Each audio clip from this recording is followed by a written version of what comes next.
Coucou tout le monde, c'est Mimi. Aujourd'hui, je vais venir vous parler de la migration et de la transidentité. Je suis une femme trans d'origine thaïlandaise. Moi-même, je suis une migrante, réfugiée politique en France. Et aujourd'hui, je préside l'association ACTST qui se bat pour les droits des personnes trans, migrantes, travailleuses du sexe, séropos et toutes les personnes trans en situation de la précarité.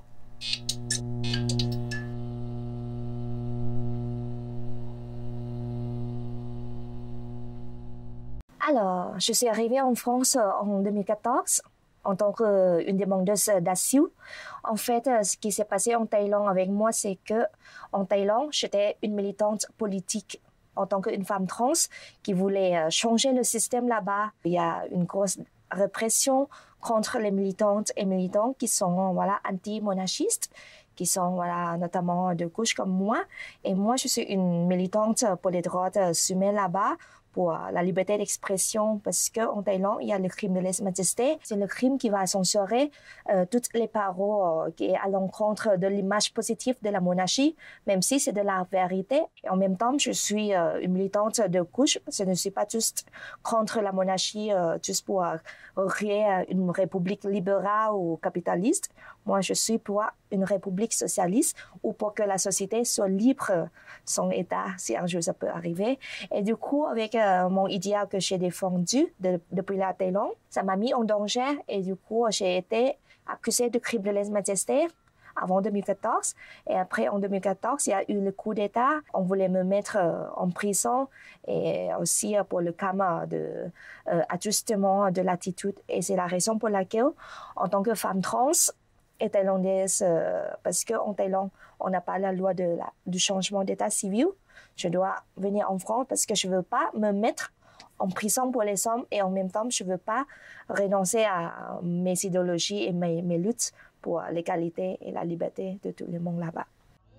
นายสรัญชุยฉายหรือว่าอ้ำเนโกะได้มอบหมายให้พลตำรวจเอกจากทิพย์ชัยจินดาแล้วก็พลตำรวจตรีอำนวยนิมโนจัดชุดพิเศษติดตามจับกุมเนื่องจากขัดคำสั่งคสช.ไม่เข้ารายงานตัวด้วยนะคะฉันไม่สามารถเป็นอิสระได้โดยการละทิ้งสิ่งที่ตัวฉันเป็นคนเราไม่สามารถเป็นตัวของตัวเองได้โดยการละทิ้งอิสระภาพเราควรที่จะตัดสินใจได้ในสิ่งที่เกี่ยวข้องกับตัวเราแต่ถ้าสังคมไม่ยอมรับความคิดแบบนี้ฉันก็จำเป็นที่จะต้องเปลี่ยนแปลงสังคม Et c'est pour ça que je suis venue en France. Et aujourd'hui, j'ai eu le statut de réfugié en France et je vis en tant qu'une migrante, travailleuse du sexe et aussi étudiante. Du coup, en fin de l'année 2014, j'étais ici en tant que demandeuse d'asile et la situation était horrible. C'est-à-dire qu'à mon époque, il n'y a pas d'accompagnement pour les personnes migrantes en général. Ils nous laissent presque dormir par terre si on n'arrive pas à trouver le logement. J'ai dû quand même attendre 6 ou 7 mois pour avoir tout le compte de la banque postale, ce qui est le seul moyen pour avoir un compte bancaire et pour avoir les allocations. J'ai eu la réponse à 7e mois après le dépôt de trucs des premiers jours. Et du coup, j'ai même pas eu le temps pour gagner de l'argent de l'allocation. Et du coup, j'étais dans la merde. Comme je viens d'avoir le statut de réfugié, je ne peux pas bénéficier ni de l'allocation avant quand j'étais une demandeuse d'asile que j'ai même pas eu. Et là, maintenant, en tant qu'une moi de 25 ans, je peux même pas bénéficier de l'aide de RSA. La seule chose que je peux faire est d'aller à la mission locale. Mais il n'y a pas d'allocation proposée à nous, les jeunes, de manière systémique. Et du coup, je vis en tant que sans emploi. Quand il s'agit de la femme trans qui a besoin d'accompagnement de santé sociale et aussi les choses dont elle a besoin pour vivre en France, c'est-à-dire que je n'ai même pas un logement, j'ai été dans la galère. Et sans la communauté trans et thaïlandaise, je n'aurais pas pu trouver où dormir. Et aussi un travail pour gagner la vie, pour que je puisse manger. Je suis présidente de l'association ACTST. D'abord, il faut remercier toute l'équipe de ACTST, notre directrice Giovanna et toutes et tous qui ont combattu pendant ces dernières années, qui sont très très dures pour notre communauté trans, migrante et travailleuses du sexe. j'ai retrouvé l'association AcceptST qui connaît tous les enjeux de besoins des personnes trans, notamment pour les femmes trans migrantes qui sont arrivées ici en France. J'ai eu les informations et de l'aide pour me mettre en contact avec un endocrinologue, avec aussi les médecins de la santé sexuelle. Et c'est pour ça que aujourd'hui j'ai pu quand même arriver à faire ma transition de manière assez parfaite. Et sans cette communauté des femmes trans migrantes comme AcceptST, il n'y aura pas la Mimi qui est devant vous aujourd'hui. Nous sommes ici aussi avec beaucoup de fierté pour dire que nous, les trans, les putes, les sans-papiers, les aéroports, nous sommes avec le poids levé et nous luttons toujours en résistance. Et avec vous, la résistance, elle est collective. À l'association AcceptST, je peux être amie de beaucoup de monde qui est les femmes trans d'origine d'Amérique ou même partout dans le monde qui vivent avec la précarité totale. Parce qu'il y a quand même la répression sur le travail du sexe. Le travail du sexe, ce n'est pas la finalité pour les femmes trans. Ce n'est pas parce qu'on est femme trans et on est condamné à faire ça, mais c'est la société putophobe et transphobe capitaliste qui nous condamne à vivre avec cette mode d'économie informelle. En tant que femme trans qui ne parle pas le français, avec l'état civil qui n'est pas correct et même avec notre apparence qui n'est pas dans la norme de la société, système hétéronormatif, du coup, on n'arrive pas à trouver un travail. Si je parle très bien le français aujourd'hui, devant vous, c'est parce que j'ai tapiné, je suçais la bite pour payer pour les cours de français. Et c'est ça, et c'est dingue, parce qu'il faut trouver de l'argent pour aller dans une école privée qui coûte très cher. Grâce à mon travail du sexe, j'ai pu apprendre la langue pour aller à la fac après. Mais ce n'est pas toutes et tous les demandeuses d'asile ou les réfugiés qui peuvent fournir à ces besoins par eux-mêmes. Alors que on sait très bien que c'est la responsabilité énorme de l'État qui n'a pas proposé un bon programme de l'intégration ou de l'accompagnement social et financier et économique pour nous. C'est très dur. Beaucoup de femmes trans doivent faire le travail du sexe et du coup, il y a beaucoup qui doivent subir des dispositifs putophobes de l'État. Par exemple, la loi sur la pénalisation des clients ou même la loi sur le proxénétisme qui criminalise la solidarité entre les travailleurs et travailleuses du sexe. Et nous vous rappelons déjà ce que nous vivons avec la loi d'avant. C'est la loi de 2016, la loi contre le système prostitutionnel entre guillemets. C'est la loi de la pénalisation des clients. Et avec cette loi, il y a la grande précarisation. La peur, l'obligation de nous cacher pour pouvoir travailler en sécurité. Cette loi répressive a causé déjà des meurtres dans notre communauté. Vanessa Campos en 2018 et Tesca Sarmiento en 2020, Ivana en 2021.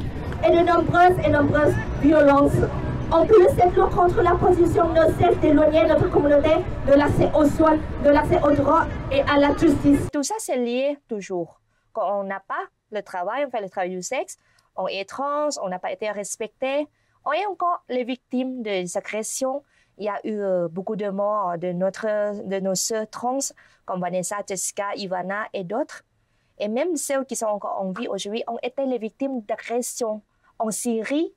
Et si vous demandez pourquoi ça arrive, oui, c'est la transphobie, mais qui est en complice avec cette transphobie, qui est en complice avec le racisme qui précarise les femmes trans du monde entier et qui est en complice avec cette migration misérable qu'on doit subir, même si on est déjà arrivé ici dans le pays des droits humains, de la liberté, égalité, fraternité, sans femmes trans, sans les migrantes, sans les personnes vivant avec VIH. La transphobie est une question indissociable de la question de la mondialisation capitaliste et de cette répression imposée par le capitalisme dominé par l'impérialisme de l'Ouest. La migration liée aux femmes trans du monde entier qui subissent la transphobie et aussi la précarité dans le pays. Il y a vraiment quelqu'un qui est responsable. C'est vraiment les pays du Nord. Dans beaucoup de pays et de sociétés indigènes, on vit encore avec la transphobie, héritage de la colonisation. Les femmes trans, avant cette époque, ont été quand même reconnues. Je ne veux pas dire que 100% acceptées, mais quand même, il y a un statut social qui est beaucoup meilleur que ce qu'on subit aujourd'hui. Et avec l'arrivée des colons blancs, des occidentaux, qui sont venus imposer la norme du genre et de la sexualité. Et du coup, ça dure jusqu'à aujourd'hui, après l'ère de l'indépendance. Aujourd'hui, c'est la migration. Aujourd'hui, en France, est déjà misérable. Ce n'est pas la raison pour nous dire de retourner dans notre pays. Mais c'est la raison pour laquelle on devrait questionner qu'est-ce qui s'est passé en France. On espère pouvoir fuir les pays du Sud où vous savez condamnés comme les pays sans droits humains, les pays d'insécurité, les pays dans sans avenir. Mais avec cette violence que vous avez imposée à l'époque, on fuit nos pays et on est arrivé en France 2022 sous l'ère de Macron, le pays des droits humains, liberté, égalité, fraternité, comme ça. Mais il y a encore beaucoup de sœurs et des personnes trans qui sont nos SADF qui ont été assassinées, poussées au suicide et tuées socialement, économiquement et politiquement par les pays du Nord. Qu'est-ce qui ne va pas? Vous, les bourgeois hétérosexes blancs au pouvoir, vous ne connaissez jamais la misère et la galère. À cause de votre loi de maître, on crève la dalle. Le problème, ce n'est pas le droit et le sexe. Le problème, c'est le capitalisme. C'est le racisme. C'est le patriarcat. Nous, d'abord, il y a beaucoup qui fuient nos pays pour la raison, voilà, effroyable de notre pays parce qu'on est discriminé là-bas. Et arrivé ici en Europe, le pays, voilà, le continent avec l'Union européenne qui prend l'idée, voilà, de inclusivité, blablabla, mais qui ne respecte jamais notre identité, qui ne respecte jamais notre vécu et qui ne nous donne rien pour qu'on puisse vivre comme un être humain de dignité pleine. Et du coup, l'Europe, qu'est-ce qu'elle va faire avec Macron? C'est-à-dire que l'Europe va continuer à faire la même politique anti-migratoire, raciste et xénophobe. Et si on disait que, ouais, il y a le mur de Berlin dans le passé qui a vraiment tué les gens dans l'époque soviétique, bloc de l'Est, on n'a pas eu voilà, la liberté de circulation.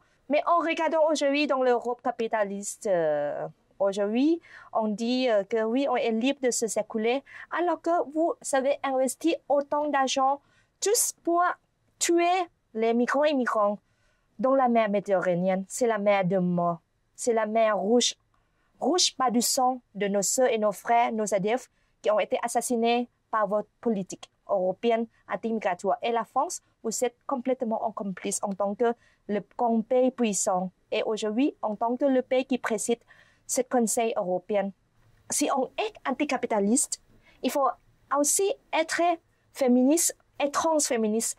Et aussi, il faut être antiraciste. Dans cette société, je voudrais reprendre la même phrase que Angela Davis, que on ne peut pas être justement non raciste, non transphobe ou juste non sexiste dans cette société où il y a la domination par la transphobie, par le patriarcat, par le racisme et le capitalisme.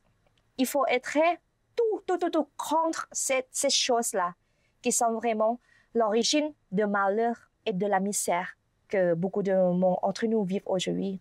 Et on est là pour détruire ce monde et reconstruire un monde meilleur pour toutes les personnes. Parce que sans les trans, sans les putes, sans les sans-papiers, vous ne pouvez dire que vous êtes une personne de conviction pour la société libre et égale.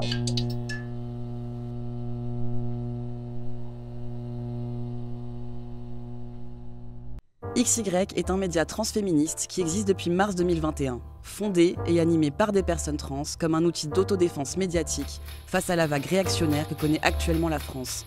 Si vous avez aimé cette vidéo, pensez à faire une donation ponctuelle ou mensuelle à XY Media sur Hello Asso. XY Media est financé par ses abonnés et la fréquence à laquelle on peut produire des contenus dépend de votre soutien. Hello Asso est une plateforme qui permet de faire des dons défiscalisés et sans commission. Soutenir le travail militant trans n'a jamais été aussi facile.